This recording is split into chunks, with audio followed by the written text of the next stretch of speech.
ನಮಸ್ಕಾರ, ನಾನು ನಾಗರಾಜ್ ಸಿದ್ದರ್ ಶೆಟ್ ಅಂತ ಕುಮಟಾದಿಂದ. ಈಗಾಗಲೇ ನಾವು ಹೊನ್ನಾವರ ಭಾಗಕ್ಕೆ ಬಂದಿದ್ದೀವಿ. ಈಗಾಗಲೇ ನಾವು ಹೊನ್ನಾವರದ ಒಂದು ಬೀಚನ್ನು, ಶರಾವತಿ ನದಿಯನ್ನು ತಾವು ನೋಡ್ಬೋದು. ಇದು ಸುಂದರವಾದ ತಾಣ ಆಗಿರೋದ್ರಿಂದ ನಮ್ಮ ಉತ್ತರ ಕನ್ನಡ ಜಿಲ್ಲೆಯ ಒಂದು ಪ್ರಸಿದ್ಧವಾದ ನದಿಯಲ್ಲಿ ಒಂದು ನದಿಯಾಗಿದೆ ಇದೊಂದು. ಯಾಕಂದರೆ ಇಲ್ಲಿಯ ವಾಸಿಸುವಂತಹ ಜನರು ಪ್ರಮುಖವಾದದ್ದು ಅಂದರೆ ಅವರಿಗೆ ಏನು ಮೀನುಗಾರಿಕೆ ಆಗಿರ್ಬೋದು, ಮತ್ತೇನೆಂದರೆ ಹಳ್ಳಿ ಕಡೆ, ಇಲ್ಲಿ ಹಳ್ಳಿ ಪ್ರದೇಶಗಳು ಜಾಸ್ತಿ ಇರೋದ್ರಿಂದ ಇಲ್ಲಿಂದ ಎಲ್ಲಿ ನಮ್ಮ ಗೇರ್ಸೊಪ್ಪ ತುದಿಯಿಂದ ಇಲ್ಲಿ ತನಕ ಒಂದು ಹಳ್ಳಿ ಆಗಿರ್ಬೋದು, ಸುಂದರ ತಾಣವಾಗಿದೆ. ಮತ್ತು ಇದು ಭಾಳ ಒಂದು ಅರಣ್ಯ ಭರಿತ ಒಂದು ತಾಲೂಕಾಗಿರೋದ್ರಿಂದ ಇದು ಹತ್ತಿರವಾದಂತಹ ಒಂದು ಏನು ನಮ್ಮ ಉತ್ತರ ಕನ್ನಡ ಜಿಲ್ಲೆ ನದಿಯ ಹತ್ತಿರವಾದಂಥ ಮತ್ತು ಒಳ್ಳೊಳ್ಳೆಯ ಏನು ನಮ್ಮ ತೆಂಗಿನ ಮರಗಳಾಗಿರ್ಬೋದು, ಒಳ್ಳೆಯ ಸೀನನ್ನು, ಒಳ್ಳೆಯ ಒಂದು ದೃಶ್ಯವನ್ನು ತಾವು ಕಾಣ್ಬೋದು.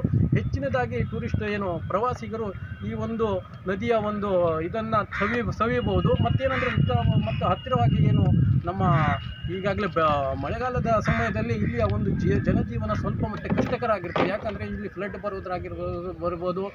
ಮತ್ತೇನಂದರೆ ಇಲ್ಲಿ ಜನರ ಜೀವನ ಏನು ನೆರೆ ಹಾವಳಿ, ಗಿರಿಹಾವಳಿ ಬೇಗ ಬರುವಂಥದ್ದು ಕೂಡ ಇಲ್ಲಿ ಜನರಿಗೆ ಒಂದು ಸಂಕಷ್ಟದ ಸ್ಥಿತಿಯಲ್ಲಿ ಒಂದು ಉಂಟು ಮಾಡ್ತದೆ. ಮತ್ತೇನಂದರೆ ಇಲ್ಲಿ ಹತ್ತಿರವಾದಂಥ ಮತ್ತು ಒಳ್ಳೆಯ ಗಾಳಿ, ಮತ್ತೇನಂದರೆ ಹಸಿರು ಒಂದು ತಪ್ಪಲಿನಲ್ಲಿ, ಮತ್ತು ಸಹ್ಯಾದ್ರಿ ಬೆಟ್ಟ, ಮತ್ತು ಕರಾವಳಿ, ಮತ್ತು ಸಮುದ್ರದ ತಪ್ಪಲಿನಲ್ಲಿ ಈ ಒಂದು ನದಿ ಹಾದು ಹೋಗ್ತದೆ. ಮತ್ತು 66 ನಂಬರ್ ಹೈವೇ ಏನಿದೆ ಕನ್ಯಾಕುಮಾರಿಯಿಂದ ಪನ್ವೇಲ್ ಹೋಗುವಂಥದ್ದು, ಮಹಾರಾಷ್ಟ್ರ ಪನ್ವೇಲ್ ಹೋಗುವಂಥದ್ದು, ಆ ಹೈವೇಯಿಂದ ಬ್ರಿಡ್ಜ್ ಕೂಡ ಇಲ್ಲಿಂದ ಪಾಸ್ ಆಗುವಂಥದ್ದು, ಒಂದು ಸುಂದರ ಮೇಲ್ಸೇತುವೆಯನ್ನು ಪಾಸ್ ಆಗುವಂಥದ್ದು, ತುಂಬ ಸುಂದರವಾದ ದೃಶ್ಯವನ್ನು ತಾವು ಕಾಣ್ಬೋದು.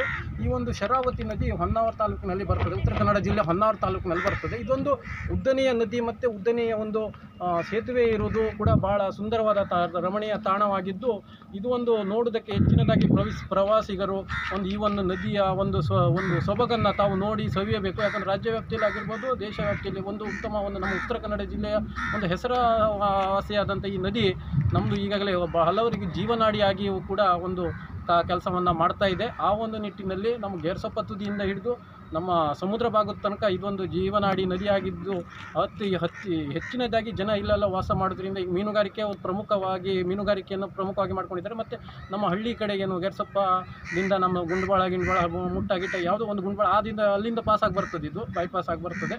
ಅಲ್ಲಿಂದ ಬಂದ ಅಲ್ಲಿಯವ್ರ ಜನಜೀವನ ಏನಂದರೆ ಒಂದು ಏನು ಹಳ್ಳಿ ಕಡೆಗೇನು ಹಿತ್ತಲು ಎಲ್ಲ ಮಾಡ್ತಾರೆ, ಮತ್ತು ತೆಂಗು ಗಿಂಗೆಲ್ಲ ಬೆಳೆಯುವಂಥದ್ದು ಇದೊಂದು ಎಲ್ಲ ಮತ್ತು ಜೀವನದಿ ಆಗಿರೋದ್ರಿಂದ ಪ್ರತಿಯೊಂದು ಒಂದು ಬೇಸಿಗೆ ಸೀಸನ್ನಲ್ಲಾಗಿರ್ಬೋದು, ಮಳೆಗಾಲದಲ್ಲಾಗಿರ್ಬೋದು, ಚಳಿಗಾಲದಲ್ಲಿ ಇದು ಜೀವನದಿ ಆಗಿರೋದ್ರಿಂದ ಹಲವಾರು ಸಾವಿರಾರು ಜನ ಈ ಒಂದು ನದಿಯನ್ನು ನಂಬಿಕೊಂಡು ಜೀವನವನ್ನು ಮಾಡ್ತಾ ಇದ್ದಾರೆ. ತಾವನ್ನು ನೋಡ್ಬೋದು. ನಾವು ಪ್ರಮುಖ ಪ್ರವಾಸಿ ತಾಣ ಆಗಿರೋದ್ರಿಂದ ಇದನ್ನು ಒಂದು ಸವಿಯಬೇಕು. ಮತ್ತು ಅಂದರೆ ಹಸಿರು ನಿಶಾನೆ ತಪ್ಪಲಿನಲ್ಲಿ ಈ ಒಂದು ನದಿ ಇದಾಗ್ತದೆ. ಮತ್ತು ಉದ್ದನೆಯ ನದಿ ಆಗಿರೋದ್ರಿಂದ ಹೆಚ್ಚಿನದಾಗಿ ನಮ್ಮ ಕರ್ನಾಟಕದವರಿಗೆ ಸಾಧಾರಣ ಮಟ್ಟಿಗೆ ಅದು ಗೊತ್ತಿಲ್ಲದವರಿಗೆ ಈ ಒಂದು ನಾವು ಪರಿಚಯ ಮಾಡಿಸುವಂಥದ್ದು ಮುಖ್ಯ ಉದ್ದೇಶ. ಯಾಕಂದರೆ ನಾವು ಇವಾಗಲೇ ಕುಮಟಾದಿಂದ ಹೊನ್ನಾವರ ಭಾಗಕ್ಕೆ ಬಂದಿದ್ದೀವಿ. 20 ಕಿಲೋಮೀಟ್ರ್ ನಾವು ಏನು ಜರ್ನಿಯನ್ನು ಮಾಡ್ತಾ ಇದ್ದೀವಿ ಇವಾಗ. ನಮ್ಮದು ಪ್ರಾಮಾಣಿಕ ಉದ್ದೇಶ ಏನಂದರೆ ಈ ಒಂದು ನದಿಯ ಒಂದು ಸೊಬಗನ್ನು ಸವಿಯುವಂಥದ್ದು. ಮತ್ತು ಈ ನದಿಯ ನಂಬಿಕೊಂಡು ಏನು 10 ಜನ ಇದು ಮಾಡ್ತಾ ಇದ್ದಾರೆ. ಮತ್ತೇನೆಂದರೆ ಇದು ಹಳೆಯ ಬ್ರಿಡ್ಜು ಕೂಡ ಇದೆ ಈ ಕಡೆ. ಆ ಕಡೆ ಹೊಸ ಬ್ರಿಡ್ಜನ್ನು ಕೂಡ ಕಟ್ಟಿದ್ದಾರೆ, ಬೈಪಾಸ್. ಇದು ಏನು IRB ಕಂಪ್ನಿಯವರು ಈಗಾಗಲೇ ಹಳೆ ಬ್ರಿಡ್ಜಿನ ಕಾರ್ಯ ಕೂಡ ನಡೀಬೇಕಾಗಿದೆ IRB ಕಂಪ್ನಿಯವ್ರ ಕಡೆಯಿಂದ. ಮತ್ತು ಸರ್ಕಾರನೂ ಕೂಡ ಇದ್ರ ಬಗ್ಗೆ ಗಂಭೀರವಾದ ಚಿಂತನೆಯನ್ನು ಮಾಡಬೇಕು. ಯಾಕಂದರೆ ಒಂದೇ ಬ್ರಿಡ್ಜ್ನಲ್ಲಿ, ಒಂದೇ ಸೇತುವೆಯಲ್ಲಿ ಏನು ಗಾಡಿಗಳು ಬಿಟ್ಟರೆ ಅದಕ್ಕೆ ಒತ್ತಡ ಜಾಸ್ತಿ ಆಗಿರೋದ್ರಿಂದ, ಮತ್ತು ಹಳೆಯ ಒಂದು ಶಿಥಿಲಾವಸ್ಥೆಯಲ್ಲಿರುವಂತಹ ಜೀರ್ಣೋದ್ಧಾರ ಕಾರ್ಯವನ್ನು ಕೂಡ ನಮ್ಮ ಸರ್ಕಾರವು IRB ಕಂಪ್ನಿಯವರಿಗೆ ಒತ್ತಡವನ್ನು ಏರ್ಬೇಕಂದ್ಕೊಂಡು ನಾವು ಕೇಳ್ಕೊಳ್ತಾ ಇದ್ದೇವೆ. ತಾವು ನೋಡಬೇಕು, ಈಗಾಗಲೇ ಮೈತುಂಬಿ ಹರಿಯುತ್ತಾ ಇದೆ ಈ ನದಿ, ಶರಾವತಿ ನದಿ ಉತ್ತರ ಕನ್ನಡ ಜಿಲ್ಲೆಯ ಹೊನ್ನಾವರ ತಾಲೂಕಿನಲ್ಲಿ ಬರ್ತದೆ.